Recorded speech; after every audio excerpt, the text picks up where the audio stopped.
उसने एक धातु की सिरिंज निकाली और अनगिनत नैनो बोर्ड्स को ट्यूब से मेरे चेहरे पर टपका दिया। वे मेरी आंखों से अंदर घुस गए। वे पूरे शरीर को स्कैन कर 24 घंटे में पेशाब से बाहर निकलकर परिणाम देंगे। नतीजों के इंतजार में मैं काम की जगह गया और एक सहकर्मी से शिकायत की कि जिंदगी कितनी नीरस हो गई है। हर दिन एक जैसा था, बस पोषक घोल बार बार देना, पर हमें पता नहीं था कि वे घोल असल में कहाँ जाते थे। हमारी बातचीत के ठीक बीच में एक महिला सहकर्मी अचानक असहनीय दर्द से दोहरी हो गई। उसके चेहरे पर दुख का कोई निशान नहीं था, बल्कि वो बहुत खुश थी। वो जन्म देने वाली थी, मतलब जल्द ही पैराडाइज आइलैंड जाएगी।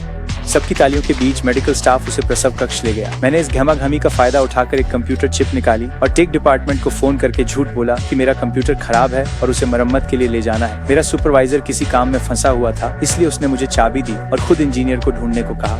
मैं अकेला मेंटेनेंस में गया और जैक से मिला। हमेशा की तरह मैंने बहाना बनाया और उसके साथ शराब पी। जब भी हम पीते, मैं सोचता उसे शराब कहाँ से मिलती है, पर पूछने पर जैक टाल देता और किसी को न बताने की चेतावनी देता। फिर वह जल्दी चला गया। मैं वहीं थोड़ा खोया सा खड़ा रहा। तभी एक तितली दिखी, पर बाहर का माहौल दूषित होना था।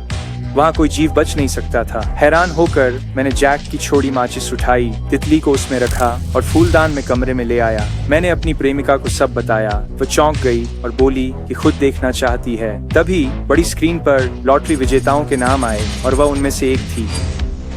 खबर ने मुझे खुश और खाली दोनों कर दिया। मैं बस नकली मुस्कान के साथ उसे उसके सपने पूरे होने पर बधाई दे पाया। उस रात मन में एक अजीब बेचैनी थी। मैं जागता रहा, गुलदस्ते में फंसी तितली को घूरता रहा। जब मौका मिला तो मैं पहले मिली चाबी से चुपके से वहीं लौट गया जहाँ तितली मिली थी। मैंने उसे आजाद किया और उसके ठीक पीछे चला, ये जानने के लिए कि वह कहाँ से आई थी। मैंने ऊपर का पैनल उठाया और एक ऐसा स्तर देखा जो पहले कभी नहीं देखा था। उसके रहस्य जानने के लिए मैंने अपने चमकीले सफेद सूट को ढकने के लिए एक केयरटेकर की वर्दी ली और खोजबीन शुरू कर दी। मैं मैटरनिटी वार्ड में जा पहुंचा जहां औरतें बच्चों को जन्म दे रही थीं। मैंने अपनी सहकर्मी को देखा। उसने पहले ही अपने बच्चे को जन्म दे दिया था। मैं उसके लिए सच में खुश था, पर यह खुशी ज्यादा देर नहीं टिकी। नर्स ने उसके पैर कसकर बांधे और डरावनी मुस्कान दी। दूसरे डॉक्टर ने आईवी में जहर की भारी खुराक डाली।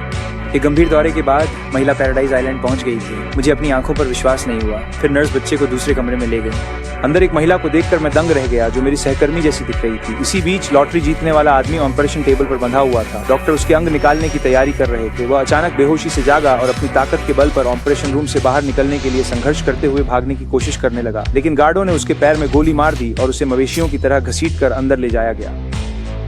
मैं पास ही छिप गया, सांस लेने से भी डर रहा था। एक गार्ड ने मुझे देख लिया था, पर केयरटेकर की वर्दी के कारण मेरा राज नहीं खुला। मैं मुश्किल से बच पाया। एक पल भी बर्बाद नहीं कर सकता था। मुझे अपनी गर्लफ्रेंड को बताना था कि असल में क्या चल रहा था। मुझे नहीं पता था कि प्रशासकों को सर्जिकल घटना के बारे में पहले ही पता चल चुका था। सुरक्षा फुटेज देखते समय उन्होंने मेरा आईडी ब्रेसलेट देखा और तुरंत गिरफ्तारी का आदेश जारी कर दिया। मैंने अपनी गर्लफ्रेंड को देखा, बिना कुछ कहे हाथ पकड़ा और भागने लगे। सुरक्षित जगह पहुंचकर मैंने उसे सब देखा सुना बताया, पर वो मान नहीं पाई। उसने आखिरकार लॉटरी जीती थी।